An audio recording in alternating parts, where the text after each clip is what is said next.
तो चलो, जैसा कि आप लोग बोर्ड पे देख रहे हो, आज का जो चैप्टर आपका है, न्यू चैप्टर है, जिसका नाम क्या है? निर्देशांक ज्यामिति। निर्देशांक ज्यामिति को इंग्लिश में हम बोलते हैं कोऑर्डिनेट ज्योमेट्री। क्या बोलते हैं? Coordinate geometry. Basically coordinate geometry जो है, इस क्यों पढ़ा जाता है? तो कोई भी अगर मान लो आप इस बोर्ड पे, अगर हम मान लें इस बोर्ड पे, ठीक है, इस बोर्ड पे मान लो कि यहाँ पे एक क्या, यहाँ पे एक ना चिड़िया बैठी हुई है। अब बता देना कौन सी चिड़िया है? ये चिड़िया, ठीक है। अब अगर इस चिड़िया की हमको बतख की जो है, इसकी स्थिति को अगर आपको बताना हो, ध्यान से समझो, इसकी स्थिति को बताना होगा कि बतख कहाँ पे है। तो ये अगर हमको बताना होगा तो ये कहाँ पे है? माइनस एक्स एक्सिस और, ध्यान से देखो, एक्स डैश एक्सिस और वाई अक्ष के बीच में ये क्या है जी? बतख स्थित है। तो किसी भी चीज की स्थिति को बताने के लिए हम लोग कोऑर्डिनेट ज्योमेट्री की मदद लेते हैं। तो यहाँ पे ध्यान से देखो, निर्देशांक ज्यामिति। सबसे पहले एक एक पॉइंट समझो। यहाँ पे जो आपको ये सीधी वाली लाइन दिखाई पड़ रही है, इसको हम बोलते हैं उदर्ग रेखा। क्या बोलते हैं? उदर्ग रेखा। उदर्ग रेखा को ही हम बोलते हैं स्तंभ बोलते हैं। क्या बोलते हैं? स्तंभ। और स्तंभ मतलब पिलर होता है। स्तंभ मतलब पिलर। और आप देखिएगा तो जब भी स्तंभ होगा तो क्या होगा? सीधा होगा। तो स्तंभ और स्तंभ जो होता है, इसको हम बोलते हैं एक्स अक्ष और, सॉरी, वाई अक्ष और वाई डैश अक्ष, ठीक है। और यहाँ पे ध्यान से देखो, फिर ये वाला जो आपको रेखा दिखाई पड़ रही है, इसको हम बोलते हैं क्षैतिज रेखा। क्या बोलते हैं? क्षैतिज रेखा। यानी इसको हम बोलेंगे एक्स अक्ष। अब ध्यान से देखो, वाई अक्ष और एक्स अक्ष जिस बिंदु पर एक दूसरे को प्रतिच्छेद करती है, उसे हम मूल बिंदु कहते हैं। क्या कहते हैं? मूल बिंदु। ये अपना क्या हो गया? वाई अक्ष हो गया। ये अपना क्या हो गया? एक्स अक्ष हो गया। तो वाई अक्ष और एक्स अक्ष जिस बिंदु पे एक दूसरे को काटेगी, जिस बिंदु पे एक दूसरे को प्रतिच्छेद करेगी, उसको हम क्या बोलेंगे? मूल बिंदु बोलेंगे, ठीक है। मूल बिंदु बोलेंगे। और मूल बिंदु को ना ओ से सूचित किया जाता है। कौन चीज से सूचित किया जाता है? ओ से। और मूल बिंदु का जो निर्देशांक होता है वो 0,0 होता है। मतलब एक्स का मान भी 0 होगा और वाई का मान भी 0 होगा, ठीक है। अब अगर मूल बिंदु की बात की जाए तो मूल बिंदु से एक्स अक्ष को हम क्या बोलते हैं? धनात्मक बोलते हैं। मूल बिंदु से वाई अक्ष को हम क्या बोलेंगे? धनात्मक बोलेंगे। मूल बिंदु से एक्स डैश अक्ष को हम क्या बोलेंगे? ऋणात्मक बोलेंगे। मूल बिंदु से वाई डैश अक्ष को हम क्या बोलेंगे जी? ऋणात्मक बोलेंगे। इसमें कोई दिक्कत? यानी ये क्या हो गया जी? ऋणात्मक हो गया। मतलब इसमें क्या होगा? 1 2 3 4 5 6 7 8 9 10 11 12 13 14 15 16 कहां तक? अनंत तक। इसमें क्या होगा? -1 -2 -3 -4 -5 -6 कहां तक? अनंत तक। वाई में क्या होगा? 1 2 3 4 5 6 7 8 9 10 कहां तक? अनंत तक। डैश वाई अक्ष में क्या हो जाएगा? -1 -2 -3 -4 डॉट डॉट डॉट डॉट। इसके बाद अगर हम लोग बात करें तो है कि क्षैतिज एवं ऊर्ध्वाधर उदर्ग रेखा के प्रतिच्छेद। प्रतिच्छेद मतलब क्षैतिज रेखा अपना कौन है? तो क्षैतिज रेखा ये वाला अपना क्या है? क्षैतिज है। और ये वाला अपना क्या है? उदर्ग या ऊर्ध्वाधर है। तो क्षैतिज रेखा, ध्यान से, क्षैतिज रेखा और उदर्ग रेखा जिस बिंदु पे प्रतिच्छेद करती है, उस बिंदु को हम क्या बोलेंगे? अपना ये क्षैतिज रेखा हो गया। ये अपना क्या हो गया? उदर्ग रेखा हो गया। क्षैतिज रेखा और उदर्ग रेखा जिस बिंदु पर एक दूसरे को प्रतिच्छेद कर रही है, इसको हम क्या बोल रहे हैं जी? मूल बिंदु। क्या बोल रहे हैं? मूल बिंदु बोल रहे हैं, ठीक है। मूल बिंदु को का निर्देशांक कितना होता है? 0,0। क्या होता है? 0,0। 0,0 से तात्पर्य क्या है कि x का मान भी 0 होगा और y का मान भी 0 होगा। अब यहाँ पे जो तुमको दिखाई पड़ रहा है, ये तुम्हारे लिए बहुत ही इंपॉर्टेंट है। चतुर्थांश इसमें आपको दिखाई दे रहा है। क्या दिखाई पड़ रहा है? चतुर्थांश। इस इसको बोलते हैं प्रथम चतुर्थांश, इसको बोलते हैं द्वितीय चतुर्थांश, इसको बोलते हैं तृतीय चतुर्थांश और इसको बोलते हैं चतुर्थ चतुर्थांश। अब एक बार ना अपने दिमाग से समझना, बुद्धि विवेक से समझना, इस सबको हम मिटाते हैं कुछ देर के लिए, ठीक है? आपको खुद बताना है। प्रथम चतुर्थांश, एक्स अक्ष वाई अक्ष, एक्स ये क्या अपना मूल बिंदु है भाई, जिसको हम किस चीज से दर्शाते हैं, ओ से। अब ध्यान देना तुम सब इधर,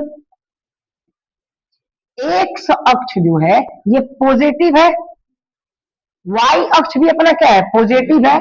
तो प्रथम चतुर्थांश में दोनों ही क्या है जी, पॉजिटिव पॉजिटिव है। तो प्रथम चतुर्थांश में एक्स का मान भी पॉजिटिव आएगा और वाई का मान भी पॉजिटिव है। जैसे एग्जाम्पल के तौर पे हम आपसे पूछें कि 2,3 निर्देशांक कौन से चतुर्थांश में होगा, तो 2 भी प्लस में और 3 भी प्लस में, तो प्लस कॉमा प्लस किस में आता है, प्रथम चतुर्थांश में। आगे आपका है द्वितीय चतुर्थांश। तो सबसे पहले ना एक्स वाले को लिखेंगे और फिर वाई वाले को लिखेंगे।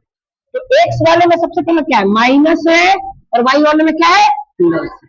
तो दूसरा चतुर्थांश में क्या होगा, माइनस कॉमा प्लस, यानी कोई पूछे -2,4 कौन से चतुर्थांश में होगा, क्योंकि द्वितीय चतुर्थांश में क्या होगा, माइनस प्लस माइनस प्लस, तो ये माइनस में गए, एगो प्लस में, ये कौन से चतुर्थांश में आया, द्वितीय चतुर्थांश।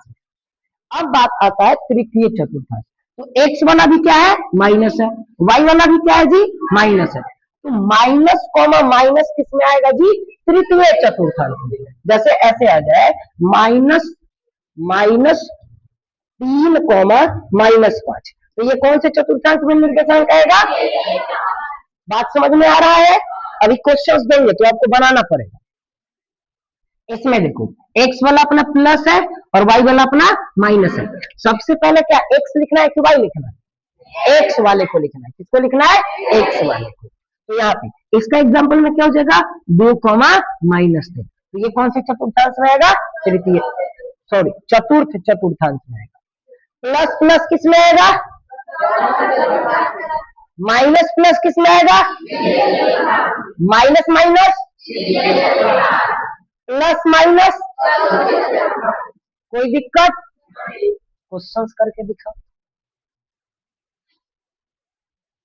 नहीं करो हम ना ये करा लेते हैं, ठीक है, होमवर्क इस पे देंगे, ठीक है। बताओ एक एक करके बताना सब।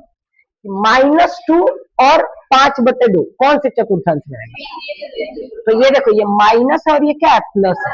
तो माइनस प्लस किस में होता है, द्वितीय चतुर्थांश। तो दूसरा में आएगा, ये देखो प्लस प्लस किस में आता है, हाँ आप वैसे भी लिख सकते हैं, कोई दिक्कत की बात नहीं। आप चतुर्थांश दो लिखने पे आपको समझ में आ रहा है ना कि द्वितीय चतुर्थांश की बात हो रही है। प्लस प्लस किसका होता है, प्रथम का।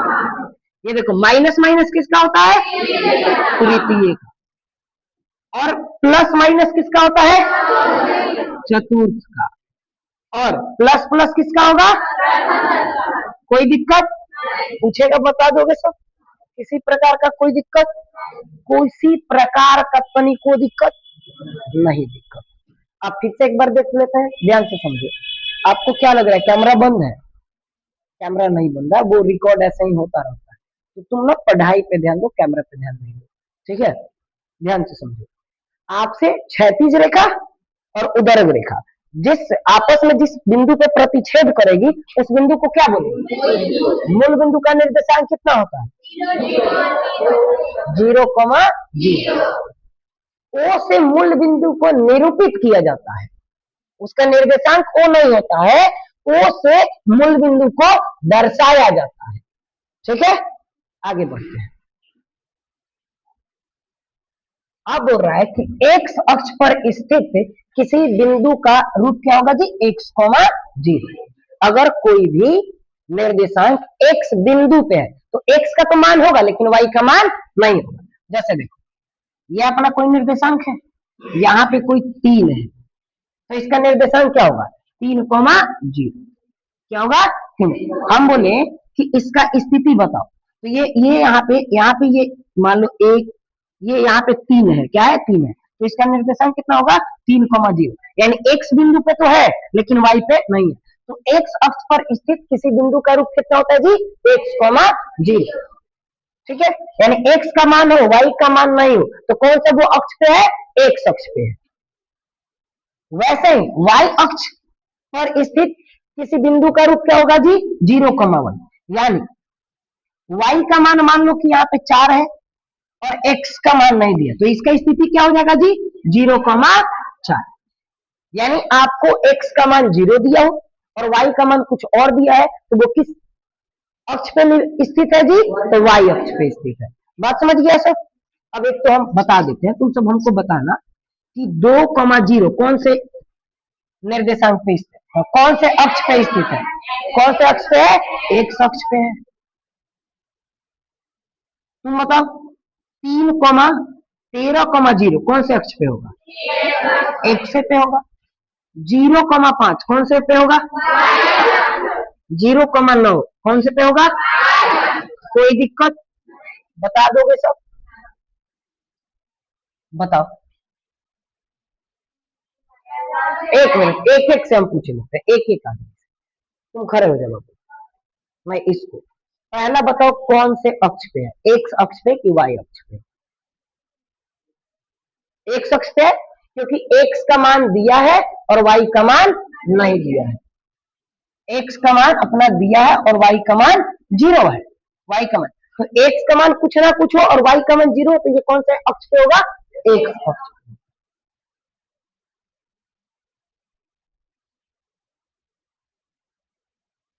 तुम बताओ भैया। हाँ, ये बताओ कौन से अक्ष पे है। क्यों वाई अक्ष पे है, क्योंकि वाई का मान क्या है, 0 है और एक्स का मान, तो अगर पहले वाई का मान 0 और एक्स का मान बाद में कुछ भी हो तो इसको क्या बोलेंगे, वाई अक्ष। सॉरी, एक्स का मान 0 है, वाई का मान दिया है। ठीक है, तो एक्स का मान 0 हो जाए और वाई का मान कुछ दिया हो तो इसे हम क्या बोलेंगे, वाई अक्ष। बैठ जाओ, तुम बताओ कौन से अक्ष पे है, ये वाला।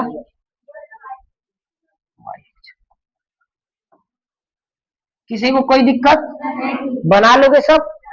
ऐसा क्वेश्चंस आएगा तो किसी को किसी प्रकार का दिक्कत होगा नहीं। अगला ध्यान से देखो, एक्स अक्ष को हम क्या बोलते हैं, भुज बोलते हैं। एक्स अक्ष को क्या बोलेंगे, भुज बोलेंगे। वाई अक्ष को क्या बोलेंगे, कोटि बोलेंगे। जैसे यहाँ पे देखो 5,3 है तो ये अपना एक्स है और ये अपना क्या है, वाई है। तो 5 को हम क्या बोलेंगे, भुज। क्या बोलेंगे, भुज। और 3 को हम क्या बोलेंगे। किसी प्रकार की कोई दिक्कत, आपको एक निर्देशांक दे देगा और पूछेगा कि उसमें भुज कौन है, कोटि कौन है, तो बता दोगे, बताओगे कि ना, बता दे बोलोग लोग, ऐसे बोलो हाँ बता देंगे लोग हम लोग। एक्स का मान वाई अक्ष की तरफ से मापा जाता है, जो एक्स अक्ष होगा उसका मान हम किधर से मापेंगे, वाई अक्ष की तरफ से, और वाई अक्ष का माप हम लोग किधर से करेंगे, एक्स अक्ष की तरफ से करेंगे। हाँ, इसमें बताओ भुज कौन है और कोटि कौन है, हम पूछ लेते हैं, पूछ लेते हैं। तुम खड़ा हो जाओ, 3,-2 में भुज का मान क्या है। एक्स वाले को क्या बोलते हैं, भुज की कोटि, और वाई वाले को क्या बोलते हैं, तो इसके ऊपर हम देखें तो ये एक्स और ये क्या है, वाई। तो अपना भुज क्या हो गया जी, बात समझ में आया। दूसरा में बोल रहा है कोटि, तो ये अपना एक्स और ये अपना क्या है, वाई है। और वाई वाले को हम क्या बोलते हैं, कोटि। दो अपना कितना हो गया, कोटि अपना क्या हो गया, 2 हो गया। बात समझ में आया। तो जब हम समझा रहे हैं दिमाग कहाँ पे है, बैठ जाओ। अगला यहाँ पे ध्यान से देखो क्या है, 4,6 में भुज का मान क्या है, बताओ जी। इसमें भुज कौन है, और क्या है जी, भुज है। तुम बताओ सुप्रिया, इसमें कोटि कौन है, 5 क्या है अपना, कोटि है। कोटि क्या है अपना, 5 है। किसी को कोई दिक्कत नहीं है। अब यहाँ पे ध्यान से देखो, सेम बात है, एक्स निर्देशांक को हम क्या बोलते हैं? भुज बोलते हैं। और वाई निर्देशांक को हम क्या बोलते हैं? कोटि बोलते हैं। एक्स निर्देशांक को हम क्या बोलते हैं? वाई निर्देशांक को क्या बोलते हैं? वही बात लिखा हुआ है जो पहले आपको हम समझाए। किसी बिंदु की वाई अक्ष से दूरी उस बिंदु का एक्स निर्देशांक क्या भुज कहलाता है। अगर वाई अक्ष से हम किसी बिंदु की दूरी माप रहे हैं तो उसे हम एक्स अक्ष कहेंगे या फिर उसे हम भुज कहेंगे। और ठीक इसी का उल्टा किसी बिंदु की एक्स अक्ष से दूरी उस बिंदु का वाई निर्देशांक कहलाएगा या फिर कोटि कहलाएगा। तो आज के लिए आपका क्लास यहाँ पे ही समाप्त होता है। ठीक है, चलिए।